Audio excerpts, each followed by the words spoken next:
Hey everybody, Sia with Black Petal Gardening, and I am currently taking a quick break from work to check a little bit on the garden. So, as you may or may not know, we have torn out much of the summer garden, spring summer garden, and have done some planting for fall. But we are experiencing some setbacks. And really, the biggest one is the damn squirrels. Pardon my language, but they are getting on my last nerve. So, we had planted out 3 sets of seeds for the 2 different cauliflowers we have. One is a white cauliflower, one is a purple one. Unfortunately, the squirrels keep coming in and digging the area up. Now, I think we still have one right here, and then we have this group right here. Whether those make it, I don't know. We may have to try and figure out something to try and protect them. We've already done a couple of things in some other areas, and so we'll have to see if we can mimic that. Now over here, we had actually planted some more of our butter crunch lettuce, but so far nothing has come up. I will say in the spring it seemed like it took a little while for it to actually germinate and start to show up, so I'm still holding out some hope. But as we can see, I don't know if you can see that really well, but we've got these divots, and that is the squirrels digging in the bed. I don't know if they're thinking that there should be nuts there and they're trying to harvest them, if they're looking for anything else. I haven't found anything like that they're actually digging and burying stuff, but it's very annoying. It could also be birds. We do tend to get a lot of birds in the morning, so they could be scratching around, digging around, and trying to find, bugs and stuff to eat. But I'm not sure if they would make as significant holes as we're seeing. So now we're going to move over here, and you can kind of see what we have in place as one of our attempts to reconcile this issue. Now, first things first, we actually planted some of our cabbage. We have a stone crop, I think was the name, cabbage that we did here, and we did over in the corner. The one in the corner, I think, may have been destroyed by the animals. You can kind of see that there's lots of divots and rumpty bumpties over on that side. Over here, I don't know, maybe if I get my shadow out, you can kind of see right. Am I pointing in the right direction? Is the shade and shadowing on here is kind of hard. There is one. There actually used to be 2, but there is still one there that the animals didn't get to. So there's nothing else planted here. We had our squash and our watermelons and things like that in this bed. Took them out. The only thing left is the tomatillo. So this is all, our main focus right now is the fall crop. So what I had done, and I actually did this much earlier in the year, probably around June maybe, because I was thinking, okay, both fall and spring, what can I do to keep things, kind of safe in the raised beds? And I found this particular product online, and I thought, okay, I'm gonna buy 4. We've got 4 beds. I'm gonna buy 4, see how good it is. So far, this is day 1 of us using it. We put it in on Sunday. Today is Monday. But it seems to be doing okay. We'll have to kind of see how long run it does.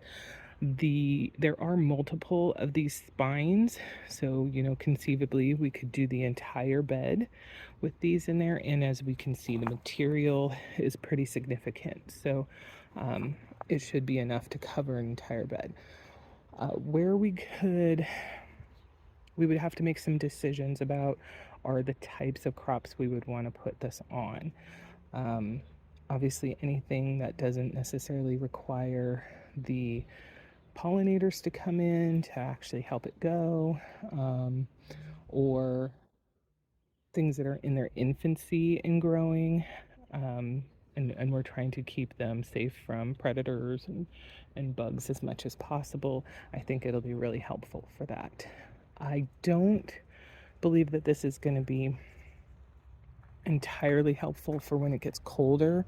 The box had something about it being a greenhouse type thing. I'm failing to see how that will help keep heat in. But the other aspect of it, the bug and critter protection, is perfectly fine. So we'll have to keep an eye on that. This bed we actually had all nice and smoothed out and had planted some of our other leafy greens, our lettuces and things like that. We can see here that we have a little bit of something trying to grow. We also have some right here, another little patch right here, and then nothing else.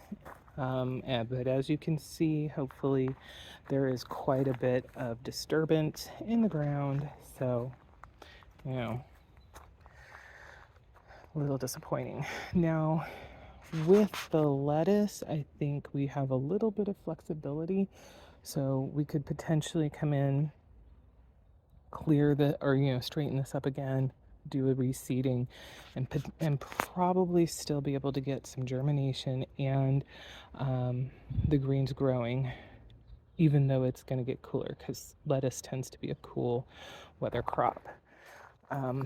The problem is how we would organize trying to set something like that up in here, because we still have our pepper plants, and I'm anticipating we're probably going to keep them in place until it does get much colder.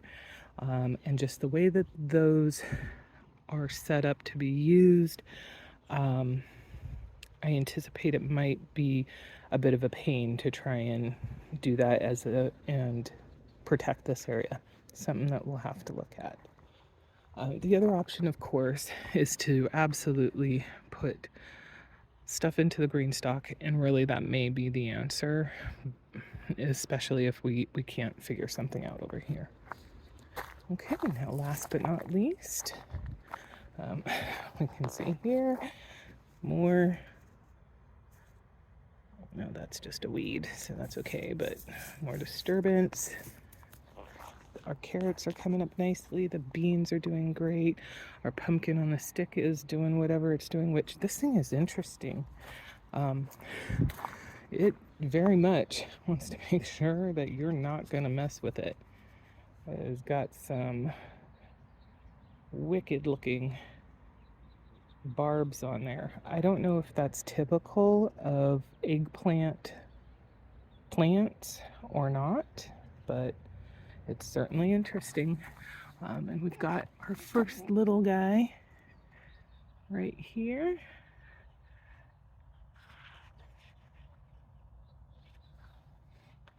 So we'll be seeing how that comes along. Now over here we did the same thing. The downside to this one is we do have our flowers in here, and I was really kind of hesitant because they got so big or tall that they fell over. But the snapdragon, I don't know if you can see it very well through here, is doing, it's blossoming. So that's lovely. But we wanted to make sure that Scott's daikon radishes survived. And unfortunately, there are lots of little divots in here. He still has about, I want to say 10 or 12 plants that have come up. So if we can keep that volume at least until they get larger, and maybe until it gets colder, so potentially the squirrels aren't going to be digging in this as much, which I don't know. Maybe that's not an accurate expectation. We'll just have to see. Now, our flowers, it's kind of fun that we still have the flowers. I just wish that they could be upright, but that's not how they ended up growing. They got too heavy and fell down anyway, so that kind of worked in our favor. So that's what we're doing in our efforts to save our fall crop. Oh, and I just noticed over here,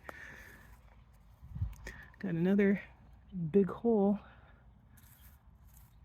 Hopefully nothing was actually planted right there, so we didn't actually lose anything. Oh, but it's frustrating. Something I will say is I noticed that we had a whole bunch of little seedlings coming up in this area, and I have a feeling it was because our Cosmo was dropping its flowers or its seeds in there. So I did pull a ton of them out. This is primarily for food, and I do not want to be dodging or dealing with a ton of self-sown flowers. I am 100% all for having flowers in the vegetable garden, but I do want to be careful about, how much space they're going to take up and the resources that they use, etc., etc. So anyway, I think that is it. I guess let me know if you have any ideas or thoughts on other ways we can try and defeat the critters that are just trying to, live their lives. They're just doing it in a way that's frustrating and annoying for my personal plans. Yeah, especially for these ones where the space is a little bit awkward in how we might be able to protect them without inhibiting, other planting we have going on at the moment. So your opinions, ideas are very welcome, even if they end up not being doable. I definitely love to get a different perspective. And of course, as always, very much appreciate you taking the time to check in on us and see how things are going on our little garden. So thank you, and I hope you have a marvelous day. Take care of yourselves. Bye bye.